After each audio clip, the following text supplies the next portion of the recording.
the Classic. I am Ben Raza. That is not, as you can see, fantasy golf man Tim Frank. He's incognito this week, but we have special guest Eric Lindquist. I'm very excited. We have not done a show together, my friend, and it's long overdue. I was gonna say this is the first time on the merry-go-round, and I'm excited to talk some golf. This is kind of my traditional sport, and it's strange because I felt like I went from NBA to NFL, getting ready for MLB. But man, it's nice to be in the golf streets with you.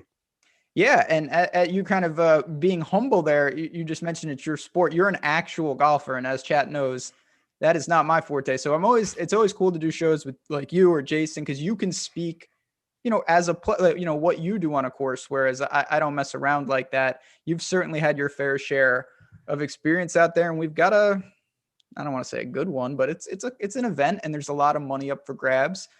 Chat, what's going on? I see all the regulars in there. Good to see you guys.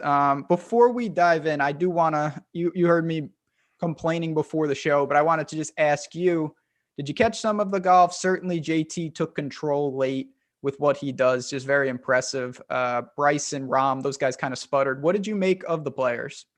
I had a good week purely because I bet JT. I had an outright on him. I had an outright on Cantley. That didn't work out. Obviously, I had a top 10 on Scott. That didn't work out. It's nice when you have some of those stronger field events because you can round your betting card out in a way that I normally wouldn't. I generally don't try to aim at the top end. I'm not going for the Brysons. I'm not going for the favorites in a lot of events. I'm kind of like sitting in that mid range. But when you get JT at 20-1 or better, like 20-1 or better, you're looking at a fantastic spot that I'm going to take just about every single time. And kind of felt the same way about Cantley too. I thought everything set up perfectly for him there from a DFS angle as well. Somebody that just kind of buried me by not making that cut. But otherwise had a lot of Connors. I had no Bryson. That would have been fun. He kind of snuck his way to the top there with that eagle on 16 that kind of buried me DFS wise. But otherwise, it felt like pretty good about my allocations. And these are the events that I tend to do a little bit better on where there's players that it's very, very top heavy in terms of the ownership. We can kind of find a couple of plays in this mid range, maybe some guys with some college pedigree that I can lean on a little bit. Yeah, I mean, the players itself is always a weird tournament. You see more than most, some big names go home, and that's product of the water. It's just a product of a weird course. Paul Casey was my guy, and, you can look at it two ways. If you would have told me he was going to come in fifth, I probably would have taken it before the tournament. It felt like a raw deal. He had a quadruple bogey on Thursday. He had 3 water balls on Sunday. He missed an 18-inch putt. It felt like he left some out there. I'm sure a lot of guys can say that. Cost me in a big way. He wasn't my only problem. Certainly, I was on the Cantley train. He set up great. I still believe he did. He just didn't have it, obviously. And that's really what happens. But, you were saying before the show, and it's crazy to think about, Augusta is looming. I mean, inside of a month, it's a pretty crazy turnaround. And that is probably why we don't see as many guys here as I thought. I thought it would be a stronger field. Yeah, it's the 3-week turnaround that we have here. The Honda's kind of getting the shaft in terms of the scheduling. It's you've seen the official world golf ranking just plummet every single year since like 2014. It just seems like the strength of this field continually goes down. But again, that's kind of what happens. This is also just a terrorizing golf course that I don't think a lot of the guys are like kicking their heels to go play. Definitely is going to hurt the scoring average at the end of the year. Not exactly a place that you're looking to go low, especially when you look at the weather forecast as brutal as that's going to be for Thursday, Friday with the wind. Well, it's going to be a show, and we're going to get into that in 1 second. I do want to say, though, right off the top, our friends of the show, our sponsor of the show is Monkey Knife Fight, and they have their player prop based contest, easy to play, don't require a major time commitment that the other DFS sites require, and you can still be competitive. You're in charge of what you're doing with what you're picking, and it's not just PGA. They've got NBA, UFC, esports, soccer, all of those things, a lot of money up for grabs. So you head over to monkeyknifefight.com, choose which game you want to play, your contest type, your buy-in, all the same parameters. And even better, when you sign up with the promo code Awesemo, you get an instant first match deposit bonus up to $50. Sign up today. We are doing some really exciting things with the college basketball March Madness bracket over there. It is free. You will hear more about that in the coming days. I got content on content on the. Is there like a pet peeve of yours with people turning into bracketologists this time of year, where it's like out of the middle of nowhere, you've been watching every single game, you're betting Iona on the weekends, you know everybody inside out, and now out of the middle of nowhere, everybody knows everything. Yeah, I mean, that's the world we live in. You would think it's like, well, that's great because I'm just going to punish all these people in my bracket, and then I pick like Abilene Christian and all hell breaks loose. So it's a double-edged sword, but I will have plenty of content.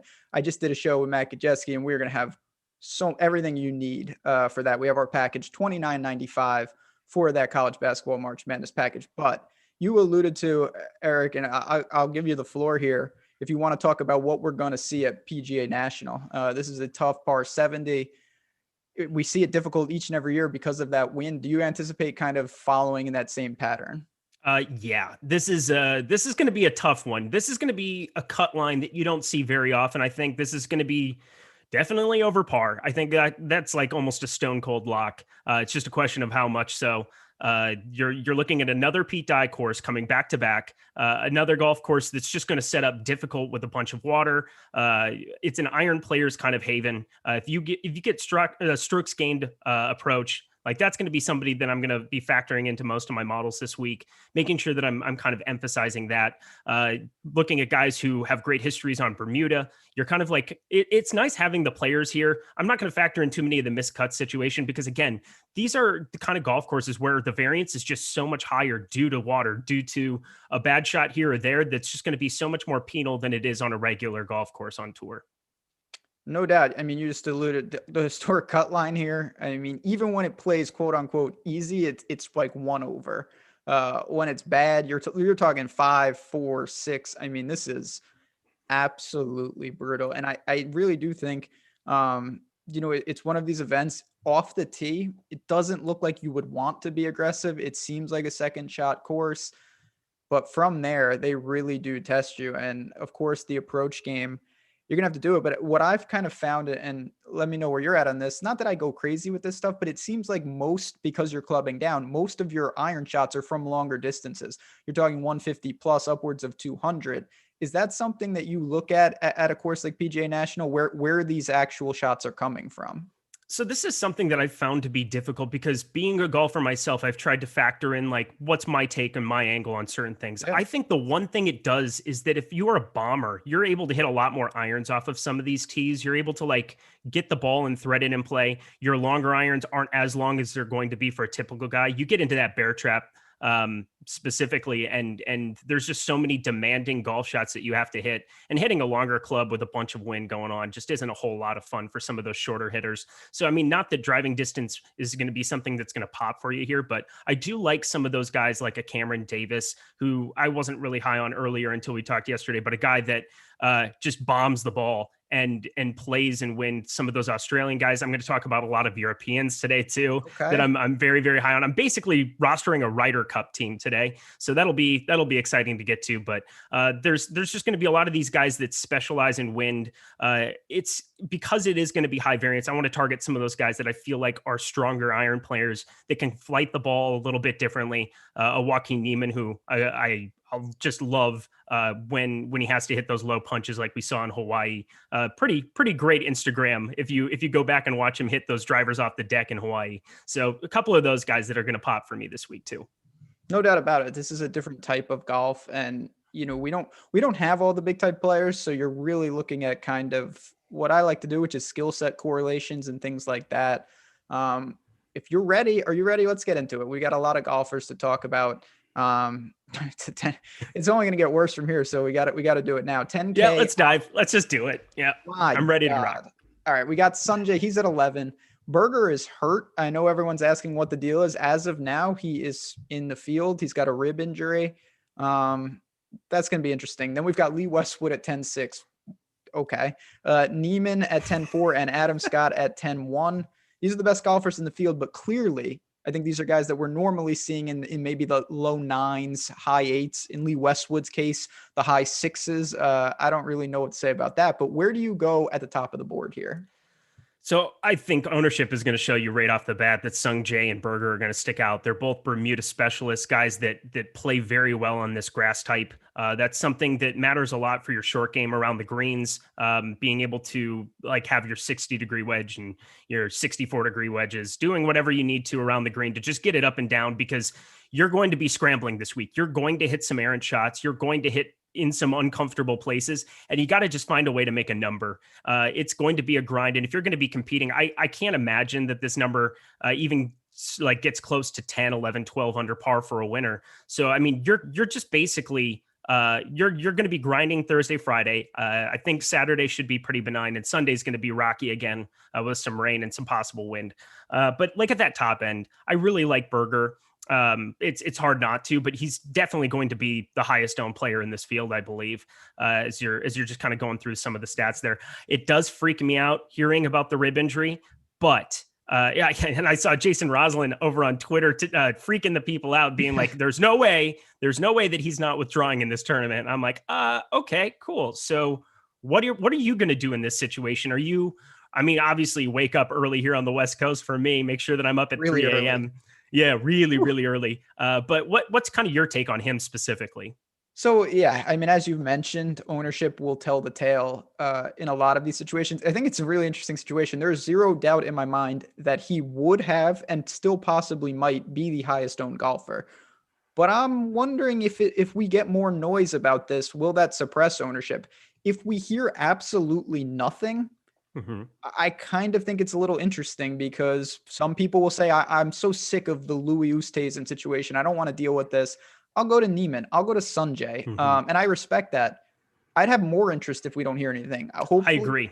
You know what I mean? Like, hopefully we get clarification. It's the same situation we saw with Tony Finau at the Masters. He ends up ripping his ankle up, ends up T third, I believe, at the Masters that year after dislocating his ankle, removing his ankle from his shoe, basically. Yep. And then you see with Jason Day all the time, where he's like a near scratch, and you're sitting in a situation where you're getting him at depressed ownership. I believe that happened at the Masters one year as well. So we do have a track record. Every instance is different. Daniel Berger, I think, as long as he's not scratched before lock, I have no problem going to him in any capacity. I would obviously have much more interest if people start coming off of him for the fear of getting that zero, because we've seen multiple times a miscut. Like you can just burn a couple of those lineups. I wouldn't really care. It's the same thing as a miscut. It's not like I would be winning anything with those anyway. So I'd be happy to roll the dice in a larger allocation of my lineups. Yeah, I mean, he's just built. We've seen him, he's won at St. Jude's, par 70, Bermuda. This is everything that you want outside that injury. So he has no reason. My mindset, and listen, look at Justin Rose last week, didn't ultimately play.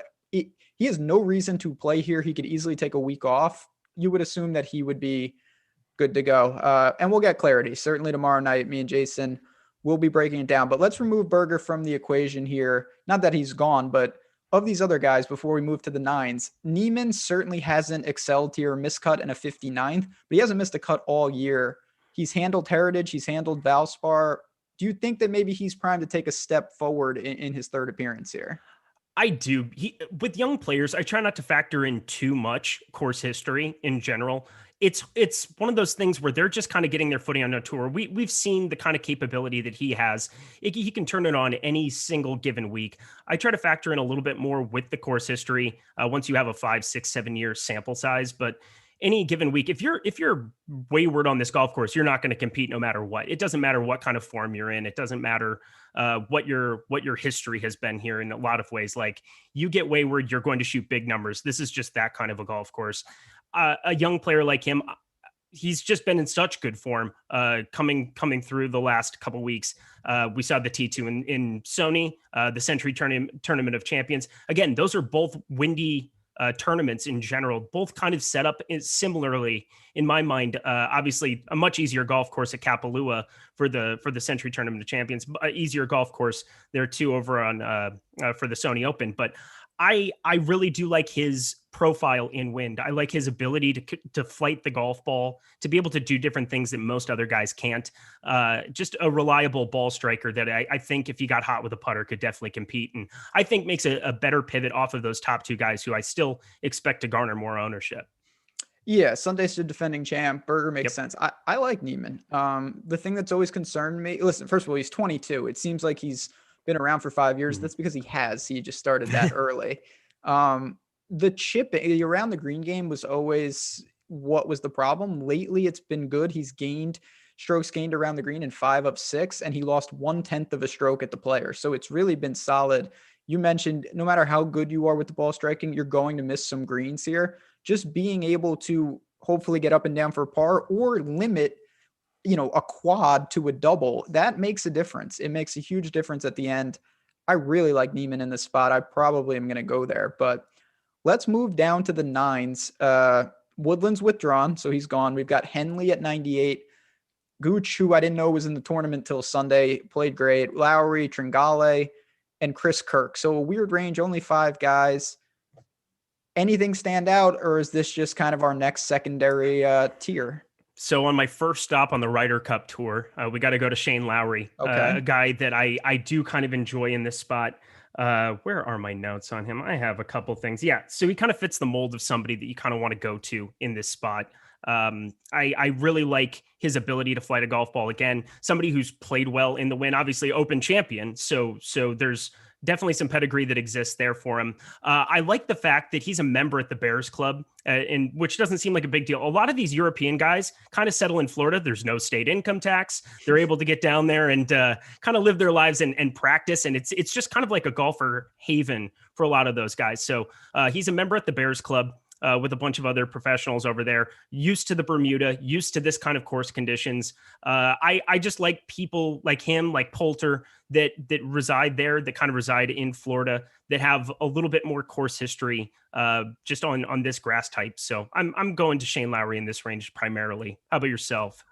Yeah, Lowry's always tough for me just because he's someone that seems to turn it on randomly. He had shown absolutely no form. And it wasn't just with the putter. He had lost with his irons in 3 straight, and boom, he gained across the board at the players. Now, I think we all know, as you mentioned, Shane Lowry is built for wind. He's built for winning at like -7, not -20. That's the type of golf he wants to play. God. So last year, Russell Henley came in 8th here, and that's impressive. But what's more impressive is he gained 10.6 strokes on the approach. He led the entire tournament in approach, more than the winner, more than Sanjay. He just couldn't putt. I don't know where his game is at. He was not good last week. But do you look at that type of iron performance? And you mentioned right off the top, Bermuda putter. He is that. Iron player. He is that. Is this the type of guy that could get in the mix?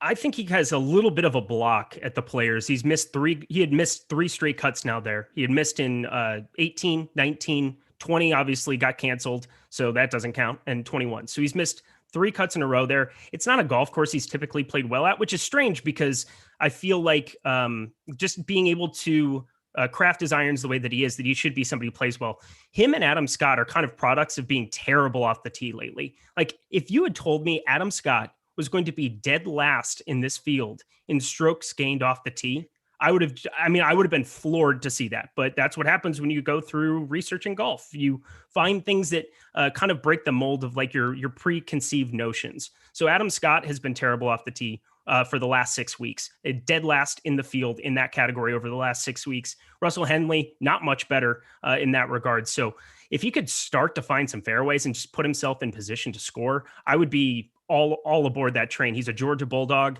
a guy that has shown pedigree. He won in Jacksonville on the Korn Ferry Tour I saw, or the Web.com Tour back in 2012. A guy that I do think has the capability to have a ceiling on this grass type, has always played well on Bermuda. But yeah, I am a little concerned about him and Scott just from the regards that they just got to find freaking fairways lately. Yeah, it is. It's tough because one of the things that I always struggle with in Florida is you're going to find extremely polarizing strokes gain data because the punishment is water. And you hit a couple in the drink, it's like, oh my God, the guy lost. Like, look at Benny on, and we're going to get there. Look at his approach numbers last week. Yeah, he lost like 10 strokes. We put 4 in the drink on 17. Obviously, that's going to be a factor. So I'm hoping, maybe taking the optimistic approach, that someone like Russell Henley, it's a product of keep it out of the water and you'll be fine. Lean on your irons, lean on your putter.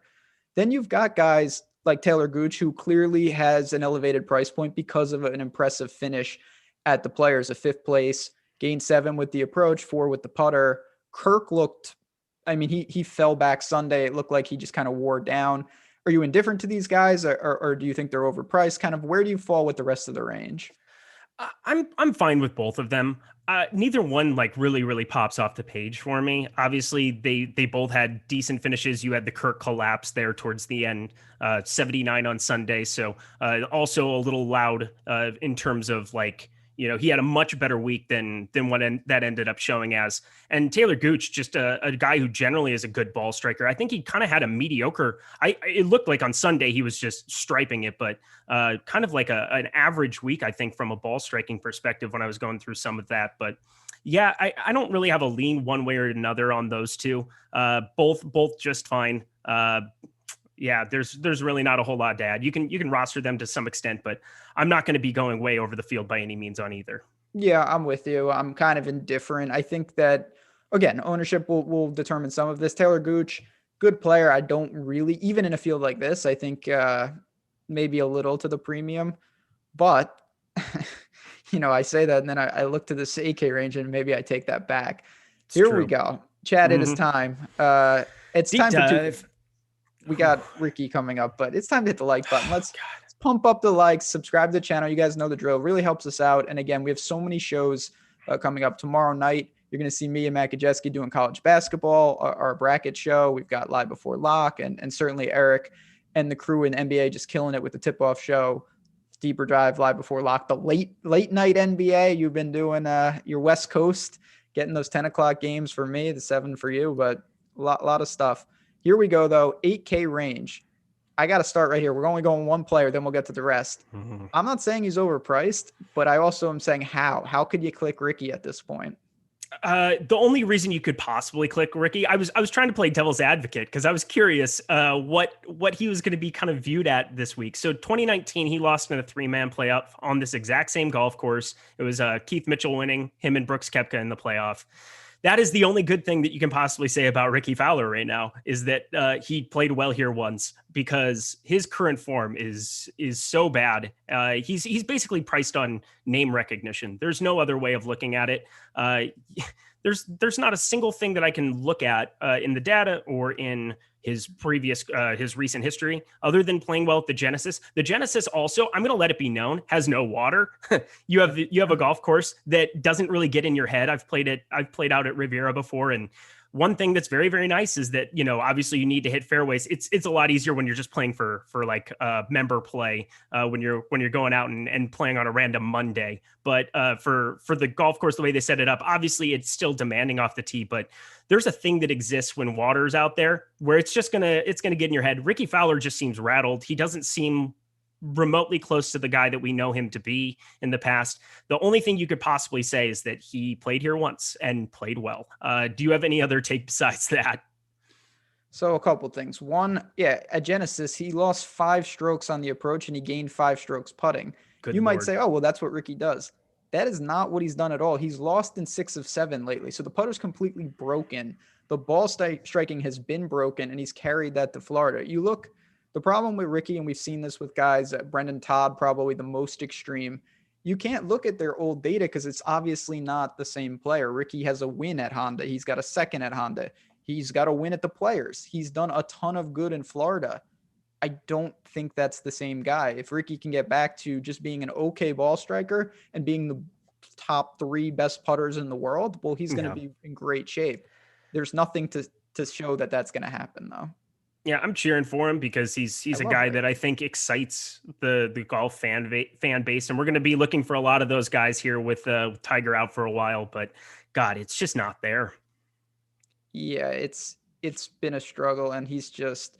It seems at this point, and he's kind of alluded to this, and it's a mental thing now where the game is just not there. So it's sad. I love Ricky, and we'll see. He's not, everyone thought Spieth wouldn't get back, and he's playing much better. It's going to take some time, though. He won a member guest at Medalist at the end of last year, if that's exciting to anybody. Okay. So he can turn it on for one day and a member guest at a golf course that I think is a similar comp. But God, he's brutal. Yeah, showdown season for Ricky. All right, we got the rest of the 8Ks. Doug Gim, who really flashed, and tough pairing with JT, obviously couldn't hold it together. Brendan Steele, you've already mentioned Cam Davis. Now we've got Matt Wallace, who's certainly built for this. Keegan Keimers here. Okay. Fratelli, Poulter, guys like that. So where do you do with this range? You've got your Europeans if you want to go there. So I'm looking at the one European. It's strange because the chat's blowing up about Matt Wallace right now. And he's like the one European I don't have that much interest in. He's been living kind of he's been living the high life with a good putter. He's just kind of been very streaky. Not a guy that I traditionally think of as like a phenomenal short game guy. Maybe I'm just got a preconceived notion of watching golf. That's not necessarily in the data, but what is in the data is he has been putting out of his mind recently. So a guy that I'm not super high on for this week. I know that he had a T18. He took the week off, or I guess didn't qualify for the Players, I suppose. But he played well at Bay Hill. I guarantee he's going to gain some traction as we get into Thursday, but not a spot that I'm going. I do really like Cameron Davis, a guy who's generally a bomber. But again, you can hit shorter clubs out here and still get it in play, kind of maneuver your golf ball well around here. And Aussie is kind of a similar comp to some of the European guys. So I do like going to him in this range. Brandon Steele is going to be another guy that I'm going to be going to quite a bit. Right now, 35th strokes gained off the tee. I think that for him in general, just as long as he's getting it in play, he profiles as like a great grinder that I want to rely on. Seems to play well in some of these spots. And I know he's going to garner probably the most ownership, I would say, in the 8K range. I'm not sure if you agree with that or not, but I think from a cash perspective, I think he would make the most sense here. Yeah, he hasn't missed a cut. And normally, Steele, for right or wrong, I think some of the data bears this out. It's like a guy that, you target during that swing season, you target out in California, gets wins at the Safeway. Then he kind of goes away as we get here. But you know what? He's had some finishes. Certainly was good at Honda last year. And I don't mind that. I'll throw some support. I'm a Cam Davis fan. Woodland is the guy who I always talk about with this. Just because you're an aggressive hitter, if it's a short course, sometimes it forces you to club down, and that's a good thing. It mitigates your risk. And Cam Davis, I think, fits that bucket. And you saw Gary Woodland. So for me, I got to go up and watch the U.S. Open at Pebble Beach. Watching Gary Woodland hit stingers. So he played at Kansas when I was at Iowa State, and he was always like the guy in general. But the one thing that was really surprising, like watching him hit it on the range and then obviously playing in that specific US Open, he hit so many 2-irons where other guys are banging drivers, and just getting the ball in play and being able to maneuver the golf ball around a golf course where, maybe you do get a little wayward with the driver here and there, but even in US Open conditions or something, being able to just hit stingers, being able to find a way to get the ball in play, that's really the big advantageous part about being a bomber on a golf course like this. Yeah, absolutely. I think that's something that's not talked about enough. Matt Wallace is really interesting, only in the sense that I didn't think he would be garnering a lot of interest, and that doesn't seem to be the case. Chad just pointed this out. It's true. Yeah, he looked good at API. He missed the cut at Puerto Rico. He's really, I don't know. He hasn't. That's high variance. Yeah. Yeah. You don't want to be leaning on guys missing the cut in a like limited field garbage event. I'm not super sold on him. Again, is he in play? Yeah, obviously. Anyone with a pulse up here is in play. So I get it. I'm going to talk, though. What do you make of Fratelli, who's, God, he's a tough guy, very erratic, but he did flash some form last week at the Players, 22nd, but the irons were good for a change. He's just kind of one of those guys that has been waiting to pop. He did miss 3 cuts coming into that Players in general, which is kind of the thing that got me off of him. He's somebody that I think I've clicked the name of a lot in the past, but I didn't have any of whatsoever last week. But coming over from the European Tour 2 here, a guy that I'm expecting to profile pretty well going forward. Had a couple of like really low rounds out in Europe from what I recall. I do like him and his pedigree. Was a great college player. But I'm probably going to do something else in that range this week. I don't mind the play, but I think going down even just 100 to Poulter feels a little bit more secure for me. Okay, yeah, Poulter, another guy. You've mentioned the kind of the English Florida contingent, and he is one of them. Last 2 guys in this range, and there are 2 guys that I've been playing a lot, and lately really hasn't been paying off. So I might have to stop. Wyndham Clark really has lost it. I think that's going to have to be a wait and see. He was just, it's not there outside the putter. But Benyon to me is more interesting. He's liked this course in the past. Last week is a throwaway. He was 1 over par going to 17, and he made an 11. I mean, I don't really care. I preferred, my bank account prefers that he didn't do that. But in the grand scheme of things, I think that's a lot different than doubling 6 straight holes. He had Correct. one hole and he lost it. Yep. And that's something that I want to get better at finding a way to analyze going forward, especially in some of these golf courses, like every golf course in Florida, it seems like, finding a way to be able to extrapolate out those single event holes where, you have like Rory on 18, or you have certain guys that just kind of lose the tournament, like lose sight of it just on one single swing. And it's crazy how it does kind of like it escalates in such a way on these Pete Dye golf courses that it doesn't in other places. Like a double turns into a quad really, really quickly. Yes, can confirm from my experience last week. No, and I look at that. I think that's easier for me to shake off. And clearly it's going to mask ownership, but Ben Yan has loved this course. I think his ability, we talk about this all the time on this show, normally, and I guess this is a thing, maybe I'm wrong, but normally to me, if you're a horrible putter, you're usually a pretty bad around the green player, but that's not him. He is one of the best in the tour around the green. He just can't putt. And I think that does come in handy, specifically at this course. I like it. I really like him in this range. Kind of gets a little bit above JT Poston, above Russell Knox, some other guys that I do have interest in. Wyndham Clark, who I think is going to also garner a lot of ownership. He's somebody that I think could really profile well here as well. Anything else in the 8s, or do you want to get to the Russell Knoxes of the world? Did we talk about Keegan Bradley at all? I was trying not to, so that's I don't want to. He's going to be popular, which always freaks me out because these are the weeks that Keegan Bradley just pops and I have none of him. I like playing him when he's lower owned. I hate playing him at chalk. He feels like he's going to get chalkier as the week goes on. You get some of these limited, it's not a limited field, excuse me, but like one of these weaker field events where he's gonna look really, really good on paper in certain ways, and I don't want to do it. So I'm glad that you're not on board either, so we can be miserable together. Yeah, I mean, Keegan, listen, we know what he does. He's a very, very good ball striker. The putting, it does flash at times, and he's actually riding a hot putter. Credit to him lately on Bermuda, which is very atypical. But I think another guy that you have to be careful with, and his course history does bear that out. He went, and this is way back, 12th, 4th, 12th. In his last 5 appearances, 4 missed cuts and a 49. So it just shows you're going to get the good and the bad with Keegan. He's lost strokes putting 7 straight years here.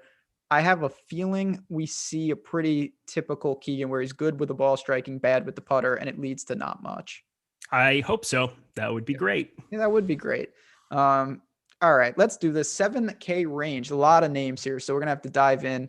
And we're going to get to some guys, chat brought up Richie Warinsky. I want to talk about him as we get lower, but let's start with Russell Knox, with JT Poston, Mackenzie Hughes. Sure. Why not? Brandon Wu, another name that flashed last year.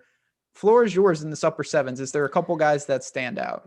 So I'm trying not to fall into the Brandon Wu trap. I'm not going to become over enamored by a T7 in Puerto Rico and want to get on board with him. He was an amazing college player at Stanford. He's a guy that has a lot of pedigree coming in, was phenomenal over on the Korn Ferry Tour. Now coming over, I do expect him to pop in some weeks.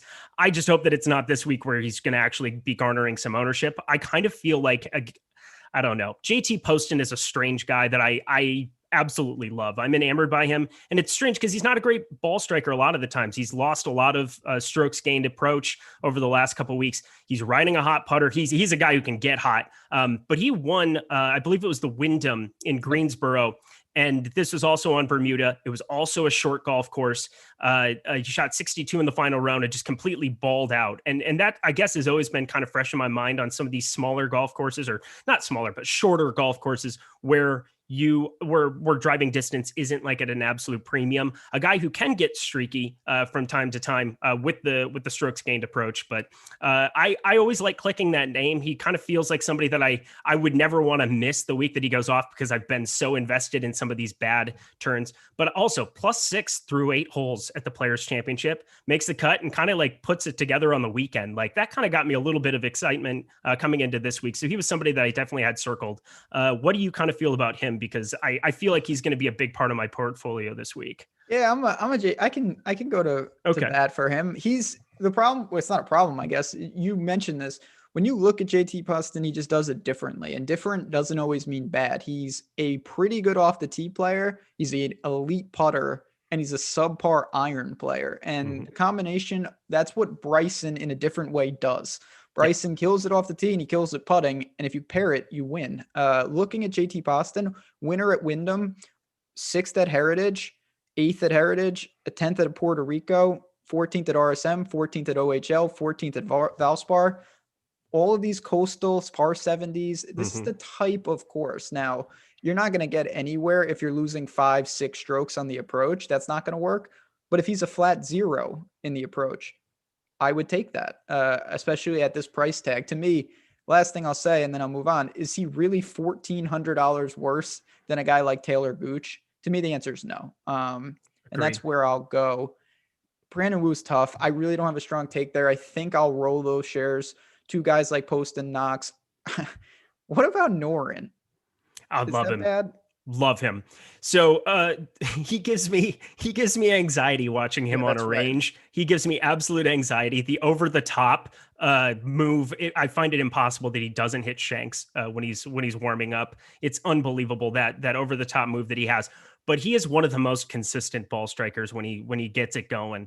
Somebody that, man, I feel like he kind of pops on some of these like shorter courses a little bit too. I'm not sure. I think I just have a little bit of a natural bias towards him. I like him as a grinder. I like his profile as a guy coming from Europe, a Swede that, again, if I'm going to be writing this Ryder Cup narrative, I'm going to hammer a little Alex Noren there too. Okay. Yeah. I mean, Noren's, listen, you get the good with the bad. Clearly when he came over here, he was like, in the top 10 in the world. Obviously, that was a product of the rankings being skewed to these European guys. He has shown probably not in that form anymore, but he thrives in this type of conditions. His second best finish ever on tour was at the Honda. Now, I tweeted this the other day. He made triple bogey 3 straight days on 18 over 2 tournaments. That's hard to do. Impressive. It's something with him. Now, he's an elite short game player, and he's built for low conditions. He needs to play a little better in the ball striking. I definitely think he's in play, though. No doubt about it.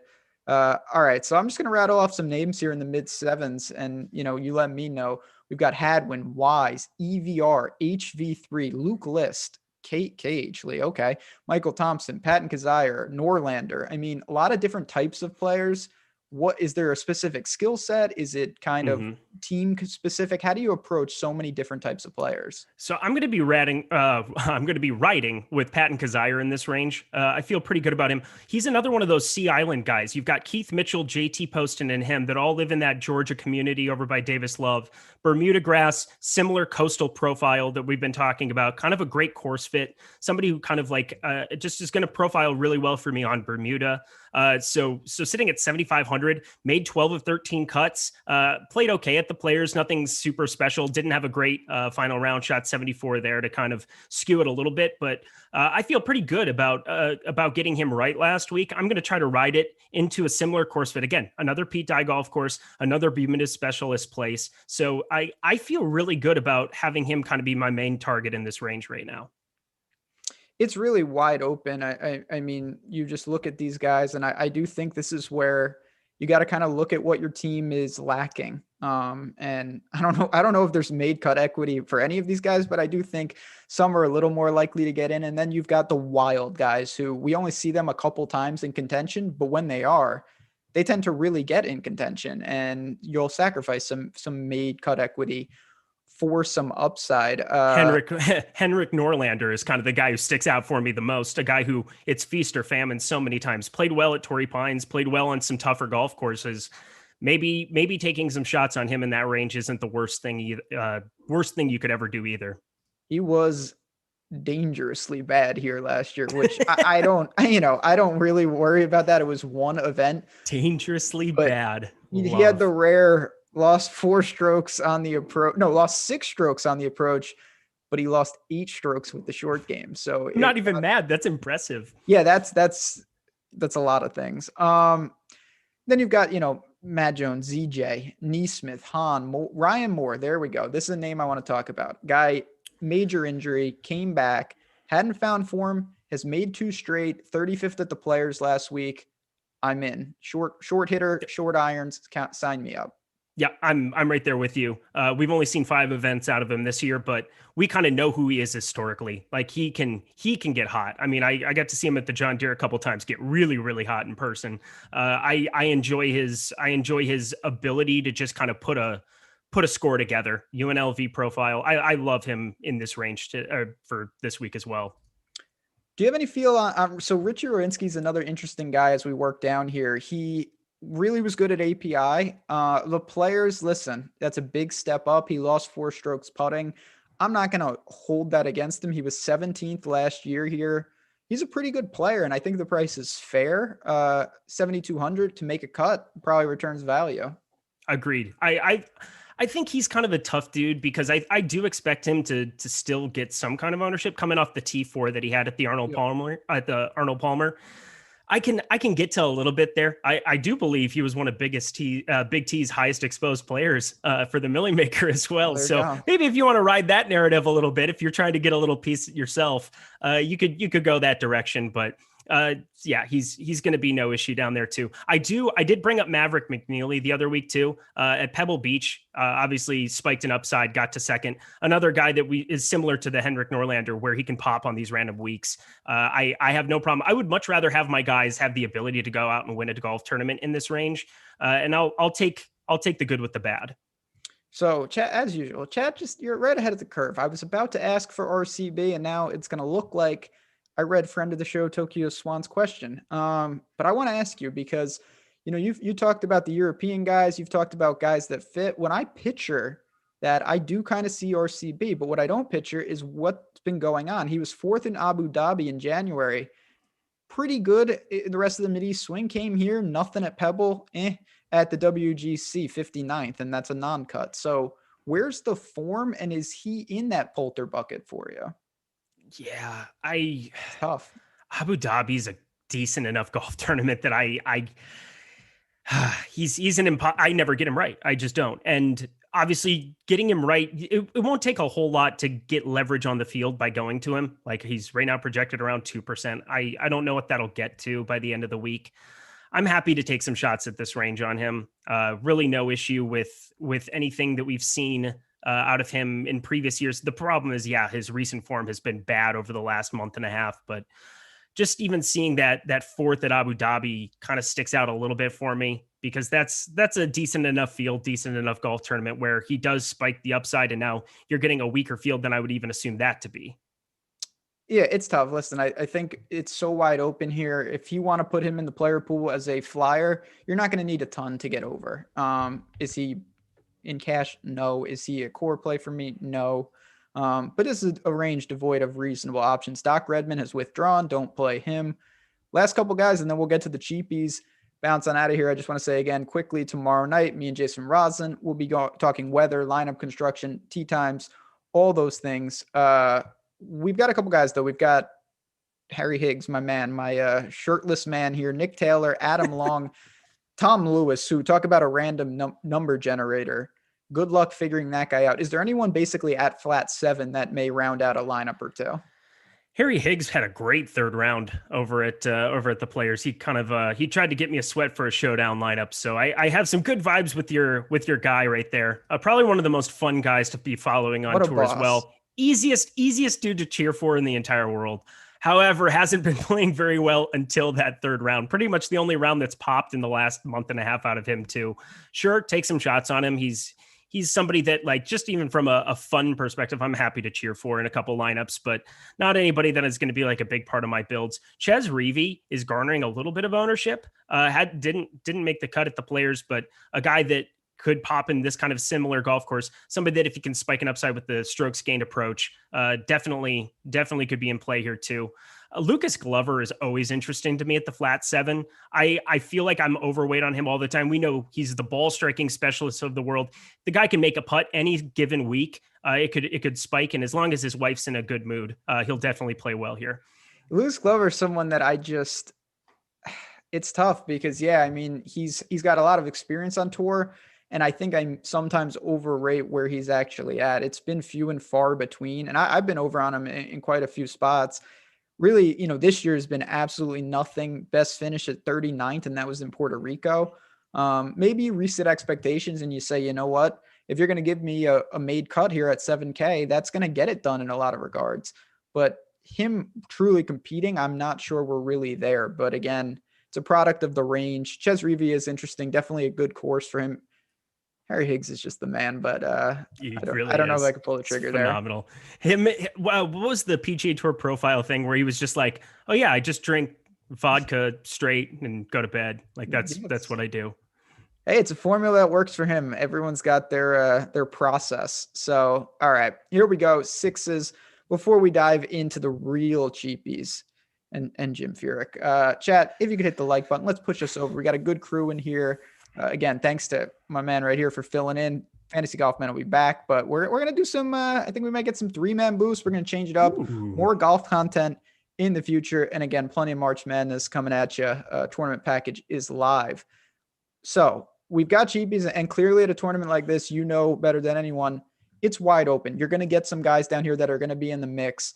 Jim Furyk at 6,900 is going to garner a lot of ownership relative to the range. My first question simply is it warranted? Are you going to buy into that?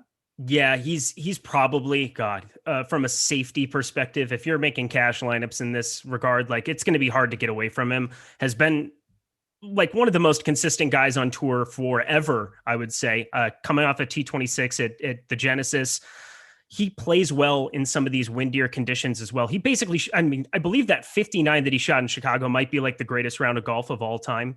Just in terms of the way the rest of that field was set up. It was in one of the playoff events, and man, he's one of those guys that has upside to go along with his consistency. It's going to be hard not to have a lot of him. 10 out of 10 made cuts, 4 top 10s within the last 10 weeks.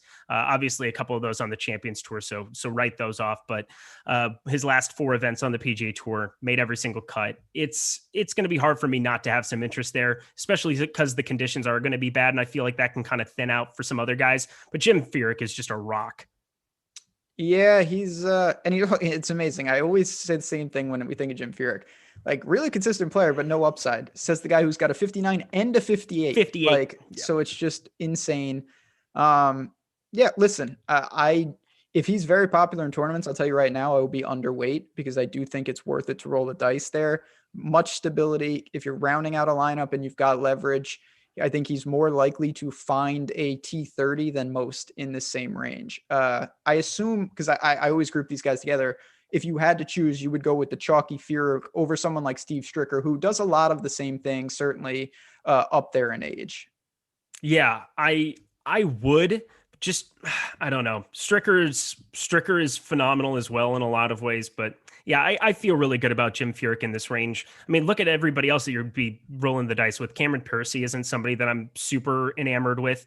Denny McCarthy has had some flashes here of late, played well at the Arnold Palmer. I don't know what he finished with, but a guy that I think could possibly spike an upside as well in this spot. Christopher Ventura going down there a little bit cheaper. A guy that I continue to be rocking with and just enjoying all of his missed cuts along the way because he just can't find the form that he had for a little bit towards the end of last year. But again, another great college player, somebody that I'm hoping can start to put it together because I think he is going to be a very, very talented player on tour. Yeah. I mean, just to speak to him, he's another guy that, well, first of all, he's another cowboy. They produce him like you wouldn't believe, but we've seen this with, I think Morikawa and those guys have made it really tough that what happens if you don't come out and like win, it's this guy, he's no good. And it's, the Justin Sues of the world, the Venturas, the Cam Davis. Hey, Doug Gim, for God's sake. They're starting to find it. And you see it now with Gim and Cam Davis. They've taken real steps.